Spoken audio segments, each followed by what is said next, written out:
podcastnya Ashifa Kolbu.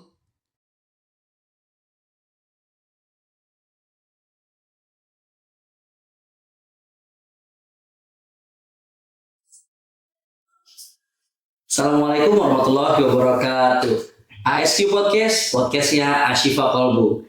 Apa kabar sahabat ASQ semua di rumah? Mudah-mudahan selalu dalam kesehatan yang sangat-sangat sehat.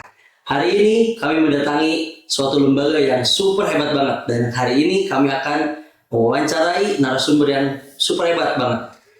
Namun hari ini saya tidak sendirian, saya ditemani oleh rekan saya, Abah Yayat Supriyatna.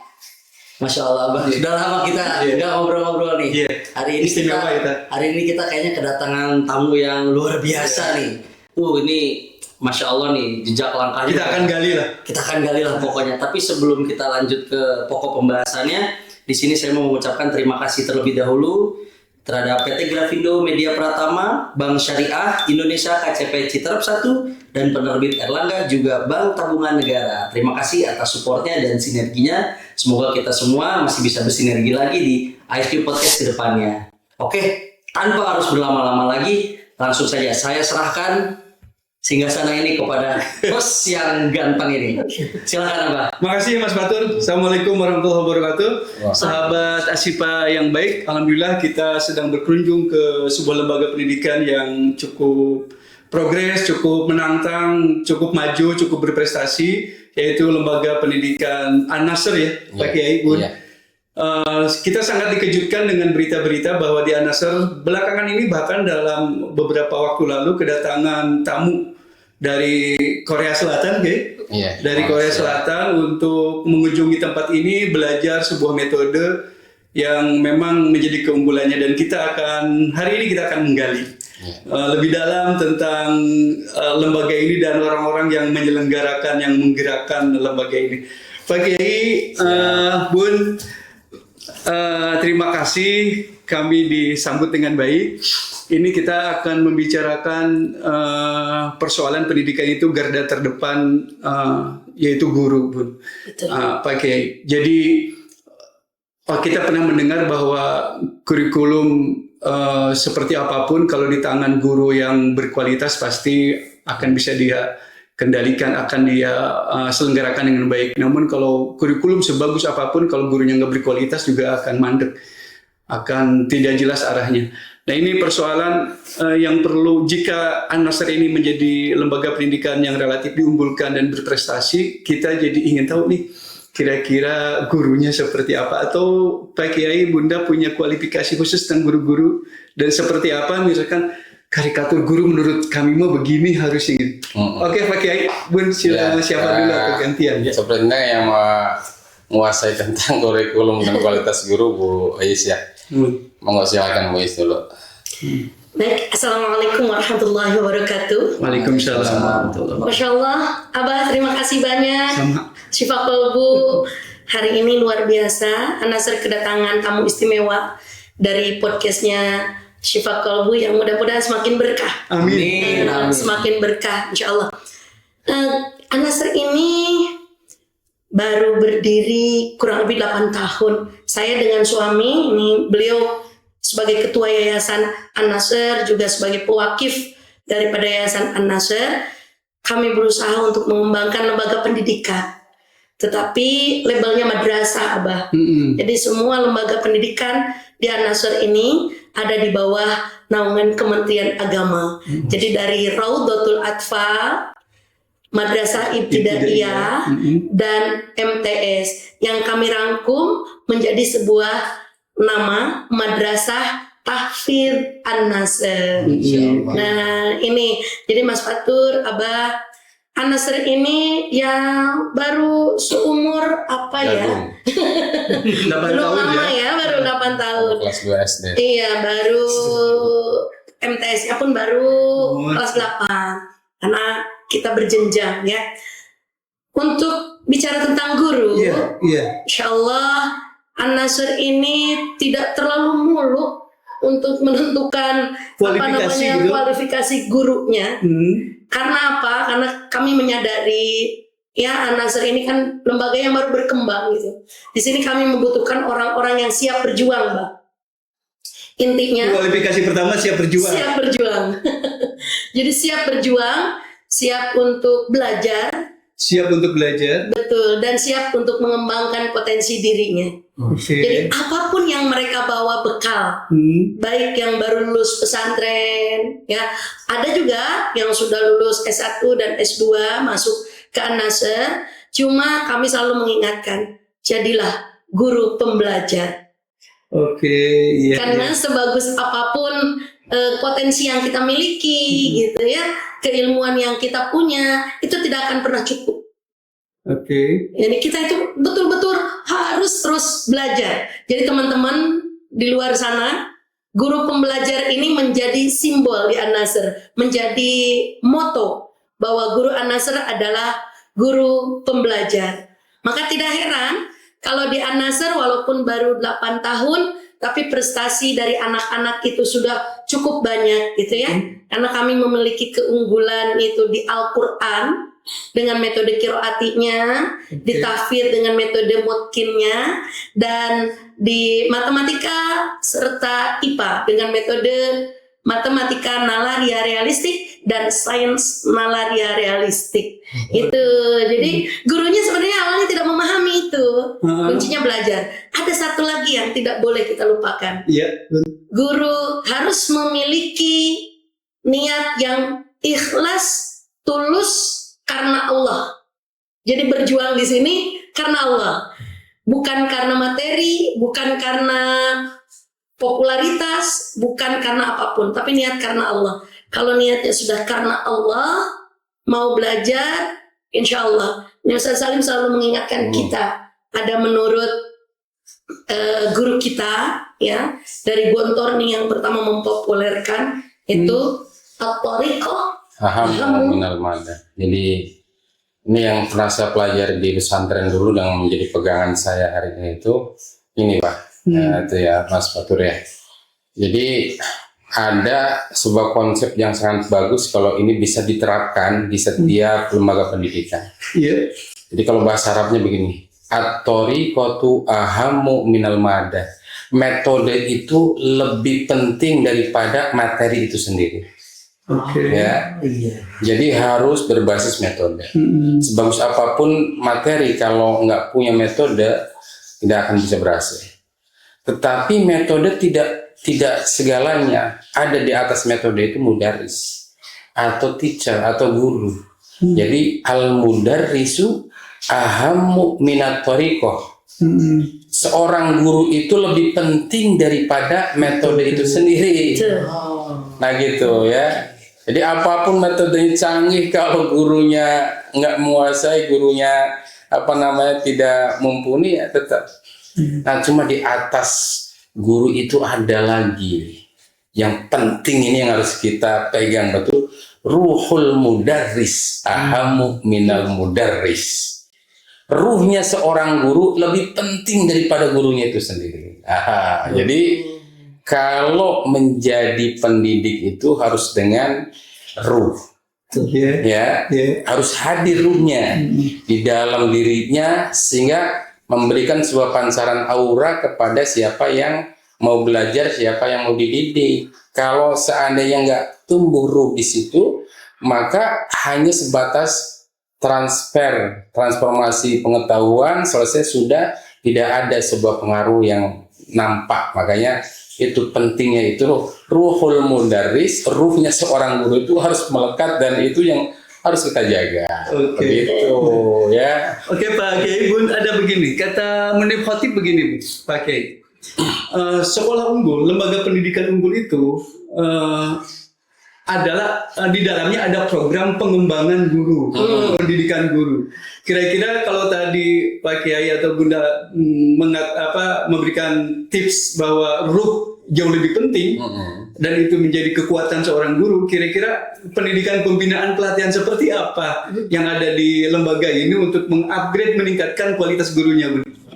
Mungkin kami sangat perlu sekali informasi itu. Iya. Di An-Nasr ini bimbingan kepada guru itu melekat.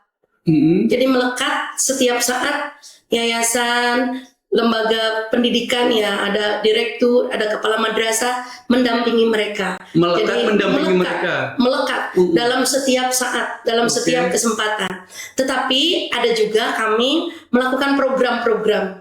Program yang melekatnya kayak apa sih, Bun? Melekatnya contohnya kita saling mengingatkan dalam kebaikan. Terus ketika pagi ada pertemuan pagi gitu ya. Untuk sama-sama kita saling mensupport, memotivasi agar memberikan layanan pendidikan yang terbaik kepada warga madrasah, baik itu wali santri, anak-anaknya, dan seluruh masyarakat yang di lingkar madrasah ini. Nah, itu melekat. Dalam konteks melekat ini, ketika guru itu akan melakukan hal apapun gitu, ya kita senantiasa memberikan support gitu ya, dan terus saling mengingatkan dalam kebaikan. Yang kedua, di An-Nasr ini ada program Majelis Muallimil Quran. Jadi kita itu tadarusan bersama, terus namanya MMQ. Setelah itu kita khataman, kita doa bersama, dan kita menggali tentang keutamaan Al-Quran.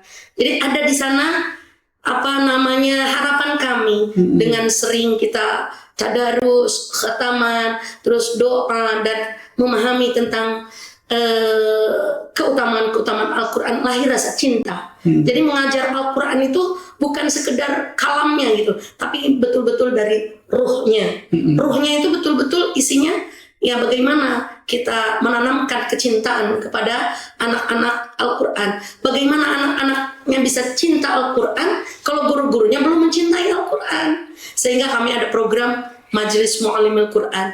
Yang kedua ada bimbingan guru khusus. Jadi yang belum berstandar, karena qiraat ini gurunya harus berstandar ya, Bah. Jadi tidak semua guru boleh mengajar qiraati gitu, tapi sudah melalui tahapan-tahapan, sudah berstandar, sudah bersyahadah, sudah mengikuti pelatihan metodologi pengajaran qiraati, begitu juga metode yang lain. Untuk MNR dan SNR-nya, matematika dan IPA-nya, kami juga dibimbing oleh KPM, Klinik Pendidikan MIPA. Jadi ada pelatihan yang dilakukan secara webinar, ada yang saya kirim secara berkala guru-guru itu ke kantor pusat KPM, ada juga kami sering mengundang KPM-nya untuk membimbing di sini. Nah, itu yang setiap Kamis kami bertemu untuk ada rapat evaluasi, ada juga pembinaan dari yayasan gitu, tentang ruh perjuangan, tentang bagaimana nilai-nilai sebuah perjuangan gitu. Nah, disinilah letak itu program yang rutin, yang tidak hanya sekedar menjalankan program gitu, tapi memang kami laksanakan karena kami butuh gitu kan. Dan ternyata setelah dilaksanakan, guru-guru juga merasa nyaman dan merasa ini loh yang kami cari gitu. Jadi selain kita mengajar, kita pun banyak belajar. Mitra-mitra kami cukup banyak gitu untuk bersama-sama pembinaan guru ini, dan kami juga kadang mengadakan pelatihan terbuka untuk luar, seperti baru saja kemarin dilakukan pelatihan menjadi guru yang berkah, bahagia, banyak karya. Insya Allah ini. Nah, insya Allah nanti endingnya tahun ini kami akan buka sebuah program literasi guru. Jadi banyak karya. Ini terbukti dengan pembinaan ini, guru-guru ini ada yang sampai bisa menghasilkan LKPD, lembar-lembar tugas siswa, LKA gitu ya, yang mereka posting awalnya di sosmed, dan banyak yang pesan, boleh pesen nggak sih alat peraganya, media ajarnya. Itu karena memang kita kembangkan dan kita kasih sarana lah buat mereka untuk mengembangkan potensinya. Insya Allah nanti kita tunggu hasil dari yang kemarin itu, efeknya itu kita akan buat sebuah buku. Buku karya dari guru dan santri. Pertanyaan menarik nih. Tadi bicara tentang guru yang berkah nih, Pak Salih. Maknanya tuh apa sih guru berkah itu? Kan kita tahu kan berkah itu mungkin setelah untung baru berkah gitu kan. Nah, tapi apa nih kalau dari segi Ustadz Salim dan Uwais? Suka ada cemooh Bu Uwais, Pak Kiai, guru berkah kan guru juga harus bla bla bla gitu.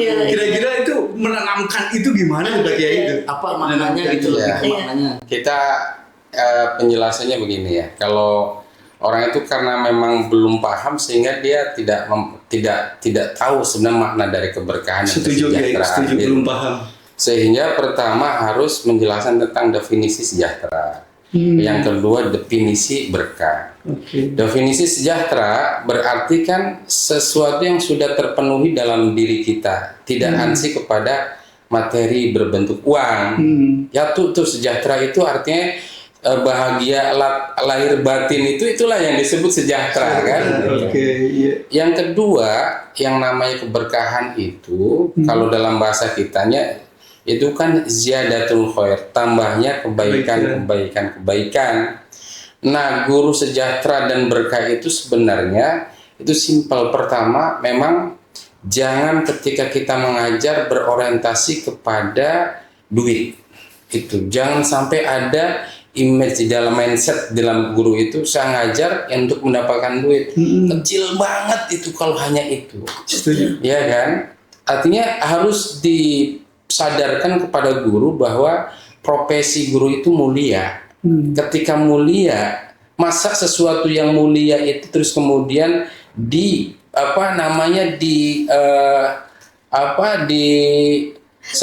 dengan materi. Sangat kecil banget. Sampai saya katakan kepada guru, antum ini adalah orang-orang hebat, mencerdaskan manusia, bukan mencerdaskan makhluk yang lain. Artinya ketika mencerdaskan manusia berarti bahwa guru itu profesi mulia. Kalau kemudian dianggapnya bahwa profesi itu adalah pekerjaan yang sama dengan model pegawai-pegawai yang lain, betapa kecilnya seorang guru, ya artinya nilainya. Maka kalaupun saya harus membayar sebuah profesi guru 1 miliar pun untuk 1 tahun seorang guru tidak cukup. Iya, setuju. Kalau hitungannya uang. Tetapi disinilah yang disebut dengan nilai sebuah keberkahan. Jangan pernah berorientasi dengan uang itu, karena insya Allah ya bahwa guru itu pasti berkahnya itu dari segalanya itu satu. Kita seorang guru pasti mendapatkan kedudukan di masyarakat. Penghargaan, penghormatan. Yang kedua, itu kalau kita tulus menjadi tabungan jiwa. Kemudian kalau kita terus mengembangkan sebagai seorang guru, sebagai profesi guru, mungkin di pandangan manusia itu kecil, padahal itu lebih besarnya adalah rezeki yang tidak terduganya. Satu, kenyamanan batin. Yang kedua, itu banyak saudara, banyak teman, banyak relasi. Yang ketiga, min haitsu la yahtasibnya itu sebenarnya apa yang kita lakukan untuk orang lain itu tabungan jiwa, Pak. Akan besar maknanya tabungan jiwa daripada tabungan uang. Ya kan?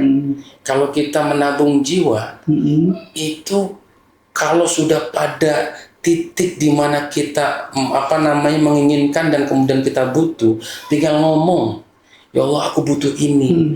Nanti itu ATM datang sendiri dengan tak terduga. Namanya ATM goib.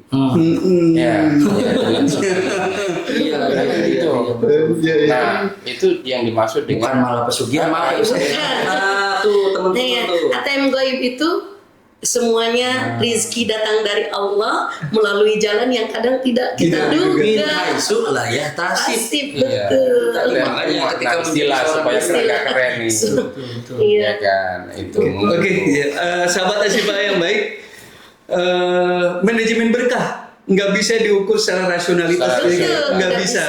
Itu rahasia yang tidak bisa dijangkau oleh nalar kita. Jadi jangan kita nggak usah sok-sokan untuk betul. apa itu berkah. Iya, betul. Ini manajemen Allah itu. Jadi tadi balik lagi Betul. jangan berorientasi pada keuntungan. Iya, Padahal keuntungan dibayar dunia. aja nggak cukup 1 Betul, miliar. betul. Nah, Ilmu mahal ya. Ilmu mahal nggak ada harganya. Terlalu tinggi, terlalu suci ilmu itu. Bisa kita kalau kemudian dibandingkan dengan uang nggak ada habis nggak. Oke, Kiai Bun, ada persoalan begini nih kita tuh, guru ya.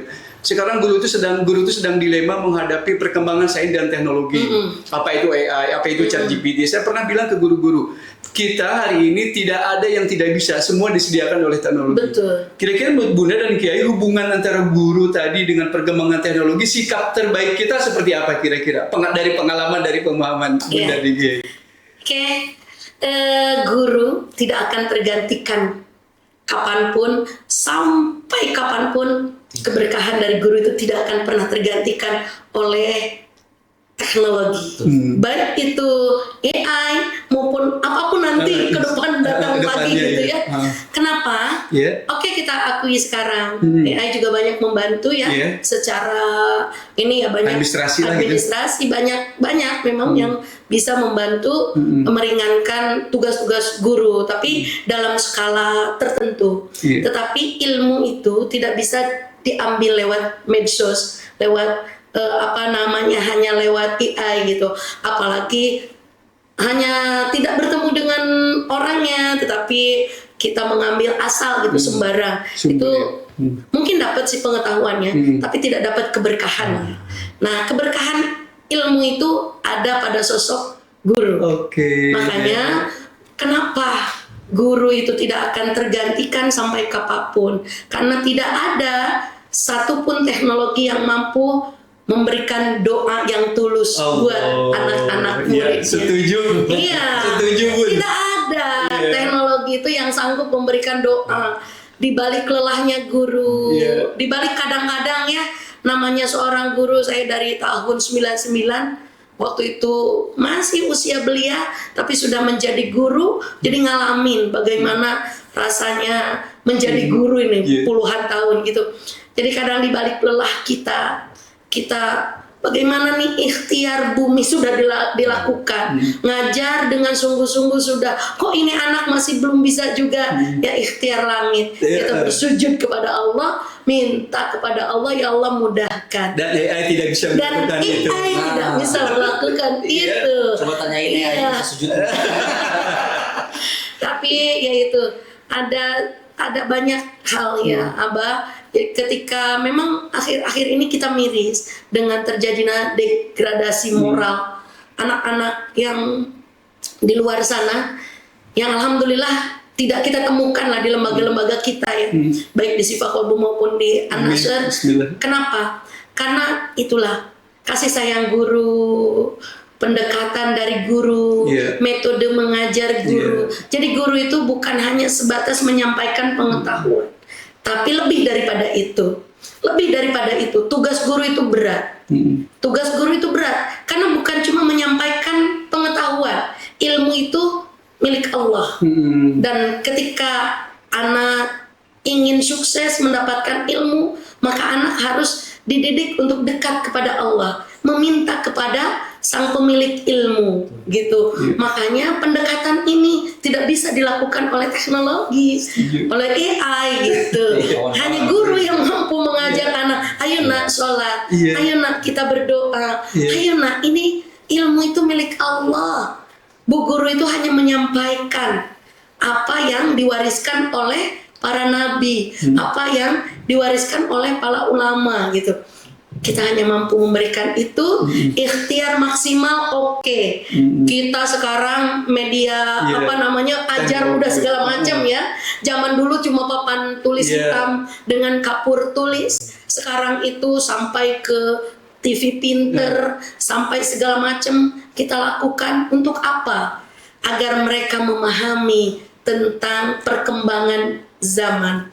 Tapi tidak boleh lupa bahwa kita harus mengingatkan ilmu itu adalah milik Allah. Itu Oke, ini pertanyaan terakhir Mas Batur, Pak Kiai, reflektif saja. Ini mungkin ada begini Pak Kiai, Bunda ya. Guru itu secara psikologis memang terbebani berat gitu ya dengan tantangannya. ini kan yang perlu dikuatkan itu spiritualnya. Guru kemarin juga oleh Pak Menteri disalahkan gara-gara nilai TKA anak SMA, SMK anjlok. Ini gurunya. Kemudian guru memang sering sosok yang disalahkan, sering menjadi masalah. Kira-kira untuk menguatkan guru Indonesia, Bunda jadi Pak Kiai mungkin ada nasihat motivasi untuk guru-guru Indonesia agar tetap tangguh itu menghadapi ya tantangan bagaimana dia menghadapi anak-anak, tantangan bagaimana dia menghadapi fenomena sosial dan orang tua agar mereka tetap tangguh. Kira-kira PKI tipsnya seperti apa nih sebagai akhir dari podcast kita?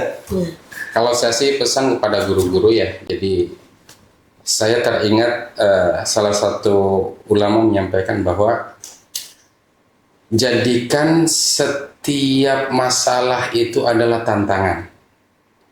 Sehingga akan melahirkan sebuah inovasi-inovasi baru dan itu akan betul-betul menjadi kita lebih mengerti apa makna sebuah kehidupan. Dan jangan jadikan masalah itu menjadi beban. Karena kalau sudah menjadi beban, itu yang ada akan merasakan keterbebanan hati ini sehingga tidak menjadi nyaman dalam bekerja. Maka jadikan setiap masalah adalah tantangan dan jangan jadikan setiap masalah ini beban bagi seorang guru. Insya Allah kalau mindsetnya itu dirubah sehingga menjadi sebuah tantangan, sebenarnya tidak ada yang susah. Dan semuanya itulah yang menjadikan satu guru dengan guru yang lain itu kok berbeda dari sisi kualitas dan berbeda dari sisi sejahteranya itu adalah bagaimana konsep dia memandang sebagai pribadinya sebagai seorang guru. Maka jadilah guru yang berarti dan guru yang bermanfaat. Jangan menjadi guru hanya guru pengajar, tapi guru yang benar-benar guru, bukan asal jadi guru. Gitu ya. Oke, Bunda mungkin tipsnya buat guru Indonesia agar tangguh, Bunda. Kips istiqomah. Jadi tetap istiqomah. Kita insya Allah kalau kita niat menolong agama Allah, Allah akan menolong kita. Masya Allah, Bismillah. Bismillah. Guru-guru dimanapun berada di seluruh pelosok Nusantara, tugas kita berat. Tugas kita berat, dari secara administrasi berat, mau dapat TPG aja tiap bulan harus validasi data. Tapi insya Allah kalau hati kita lapang, ikhlas, semuanya dilakukan karena Allah, maka pertolongan Allah insya Allah akan selalu bersama kita.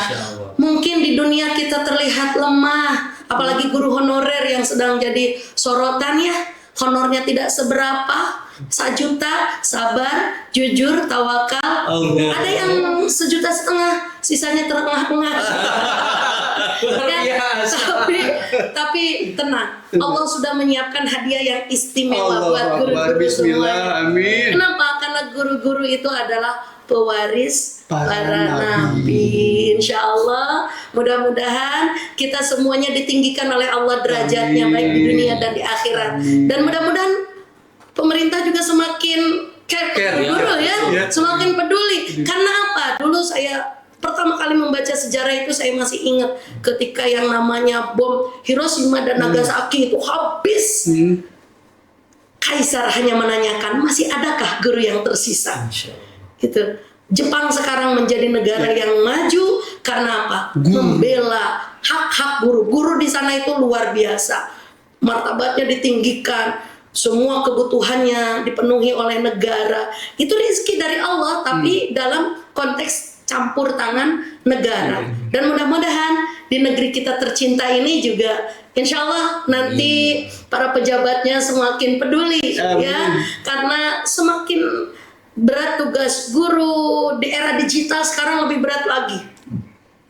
berat lagi, tapi kita tetap semangat ya teman-teman, tetap semangat, tetap bersabar, tetap ikhlas, dan tetap langitkan doa-doa kita. Semoga Allah mengabulkan doa kita semua. Luar biasa. Asyifa Kolbu, sahabat Asyifa Kolbu yang baik, singkat, padat, tapi berprotein, tapi ini energi. Insya Allah. Terima kasih Pak Kiai, Bun. Mudah-mudahan silaturahmi kita berlanjut lebih strategis lagi, lebih produktif lagi di masa depan. Dan guru-guru Indonesia ingat, kita punya Allah ini. Iya, Kita punya punya Allah. Oke, terakhir dari kami mohon maaf, terima kasih dan saya serahkan kembali ke Mas Fatur pas kita. Nah, itu dia teman-teman, tadi kita udah kulik beberapa segmen yang sangat menarik. Yang terakhir kita dapat pesan menarik ini, menjadi guru itu bukan hanya mengajar di kelas, tapi juga menanamkan harapan masa depan. Karena ketika guru memperbaiki satu anak, sebenarnya ia sedang memperbaiki masa depan bangsa. Itu pun yang kita pelajari dari negara Jepang tadi yang kuis itu. Nah, sebelum kita tutup nih, saya masih ada satu yang ngeganjel. Oke, iya Mas. Boleh ya saya nambah ya? Iya. Mohon maaf nih, saya masih ada yang ganjel nih. Iya Mas. Tadi sudah catat nih ya. Saya pengen coba dari Pak Salim, 3 kebiasaan guru yang membawa keberkahan hidup. 1. Niatkan menjadi guru bukan karena manusia, tapi niatkan untuk ibadah kepada Allah. Satu. Ya, yang kedua, jangan pernah puas dengan ilmu yang dimiliki hari ini, tetapi jadilah guru pembelajar sampai dia tutup usia. 2. Yang ketiga, menjadi pendidik, jangan menjadi pengajar. Insya Allah kalau pendidik itu antara jasadiah dan batiniahnya bersatu, maka akan memberikan dampak positif terhadap perkembangan pendidikan seorang murid. Luar biasa. Oh, iya. Dari Ibu Hadirkan ruh. 1, hadirkan ruh. Ketika kita mengajar, ruh kita harus ada. Gitu. Di manapun kita mengajar, nggak mesti di kelas kan, bisa di luar kelas. Ketika kita mendidik, ketika membimbing anak, hadirkan ruh. Karena ruhul mudaris hamu minal mudaris. Ruh guru itu lebih penting daripada kehadiran guru tersebut. 1. Lakukan perencanaan yang baik.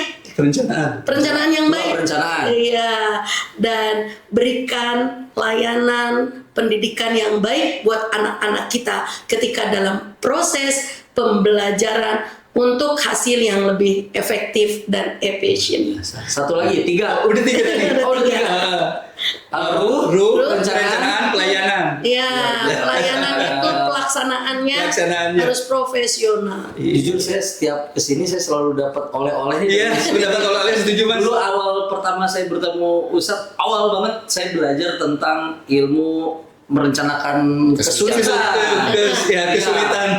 Saya masih penasaran tentang tabungan jiwa. Hari ini baru di-spill sedikit nih, tapi Entar aja lah. Tapi mudah-mudahan nanti kita bertemu di tabungan segmen jiwa. lagi tentang tabungan Tabungan jiwa. Maka dari itu kawan-kawan semua stay tune di channel kita, tonton terus podcast kita, akan banyak sekali ilmu yang akan kita gali. Ini pesan terakhir nih, kata mutiara dari Imam Syafi'i, khususnya untuk para pembelajar, para penuntut ilmu, ya. Kata beliau mengatakan, man lam yaduk murrat ta'allumi sa'atan tazarro dulal jahitulah hayati. Barang siapa yang tidak tahan dengan lelahnya belajar, maka dia akan bertahan dengan kepahitan kebodohan. Luar biasa. Belajar. Ya. Belajar. Intinya belajar sampai kapan? Sampai kita tutup usia. Luar biasa. Bismillah. Ini kayaknya kita harus lanjut lagi.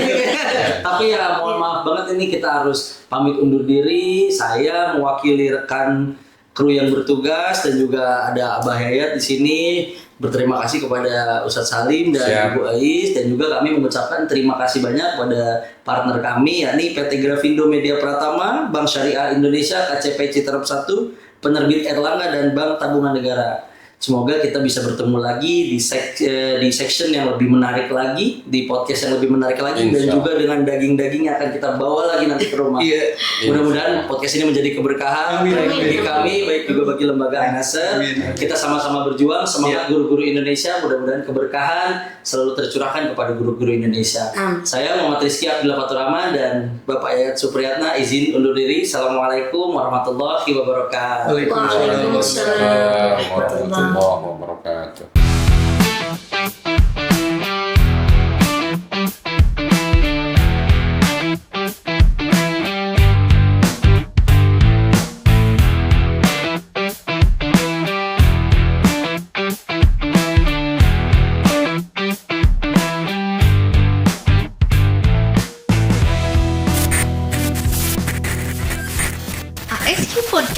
podcastnya Ashifa Kolbu.